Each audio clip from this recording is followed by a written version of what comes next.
การกราบไหว้สักการะบูชาพระธาตุหลวงนี่บางท่านบางคนผู้บ่เข้าใจก็สิได้บุญรูปไม้มาเฮ็ดแล้วก็กราบพากันกราบไหว้อันนี้เป็นของสมมติเป็นจำลองเมื่อแท้แก่นทำให้เป็นการน้อมนำเอา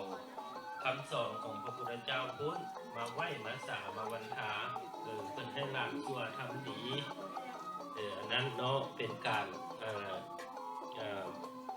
นุสติระลึกถึงเพิ่นแท้อันนี้เขากล้าไว้ก็เพื่อว่าเป็นการกระตุ้นเตือนใจว่ามีมาจังซี่เนาะเป็นปุริยสถานเป็นบ่อนไว้กระดูกของพระพุทธเจ้าพระธาตุหลวงนี่เป็นพระธาตุที่ศักดิ์สิทธิ์หลายคนก็เจ้าบ่ได้สังเกตกับบ่ฮู้เนาะ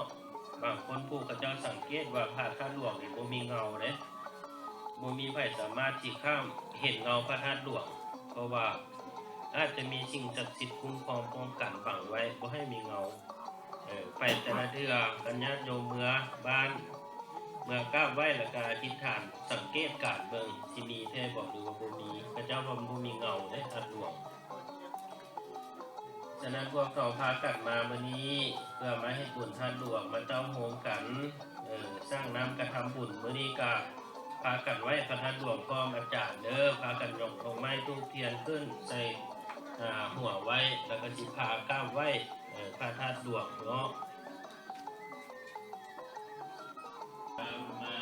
สัมพุทธัสสะนะโมโตอะระหะโตสัมมา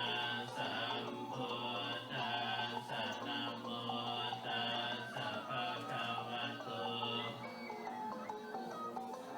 อะสัมพุทธัสสะกุติมายะทิสายะทักขินายะทิสายะปัสสิมายะทิสายะอุตตรายะทิสายะปัสสะเจติยังอุรังคังนะโมธัมมังปัฏฐวะลังปุณณติงสาสินนะวิหังมหากัสสปะเตนะ